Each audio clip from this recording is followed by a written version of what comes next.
আজ রান্নার ভিডিওটা না দিয়ে একটু অন্যরকম ভিডিও ছাড়লাম। আমার মেয়ের হাতের কাজ করছিল দেখো। এটা দইয়ের ভাঁড় ছিল, মায়াপুর থেকে এনেছিল আমার জন্য দই। ঘুরতে গেছিলো তো সেখান থেকে দই নিয়ে এসেছিলো। ভাঁড়টা আমাকে বললো, মা ফেলে দিও না, আমাকে ভালো করে মেজে ঘষে দাও। ভালো করে পরিষ্কার করে দেওয়ার পর শুকনো করে, মানে 2 দিন শুকনো করার পর তারপর ওই দেখো ভাঁড়টার মধ্যে কত সুন্দর কালার করছে। আগে অন্যরকম কালার করে নিয়েছে, শুকনো করে নিয়েছে 2 দিন, তারপরে দেখো কি সুন্দর ডিজাইন করছে। ভালো ভালো ডিজাইন, মানে ভালো কাজ পারে হাতের, কিন্তু করে না আর ভিডিওও ছাড়ে না। তো আমারও ইচ্ছে করলো যে আমি একটু ভিডিও করে ছেড়ে দিই, তাই ছেড়ে দিলাম। ওকে লুকিয়েই ভিডিওটা করেছি, যদিও এটা ডিজাইনটা করে মানে হয়ে যাওয়ার পর ভালো করে ভিডিও করে দেখাবো পরে, মানে পুরোটা কমপ্লিট হয়ে গেলেই দেখাবো।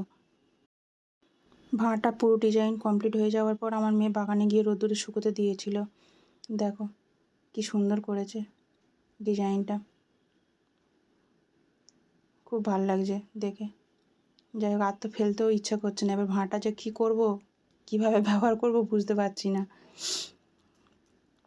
এরকমও অনেক কাজই করেছে, হাতের কাজ, যেগুলো আমি রাখতে পারিনি।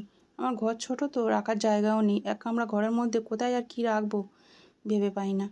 যাই হোক, ও অনেক কাজই করেছে ছোট থেকে,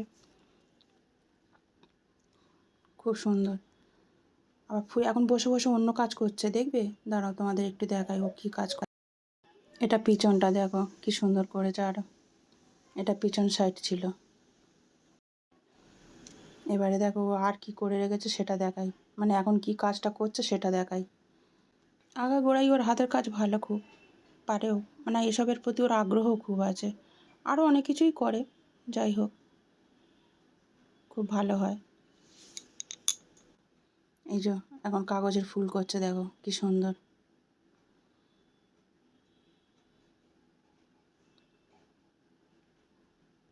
দেখে তো আমার খুব ভালো লাগছে।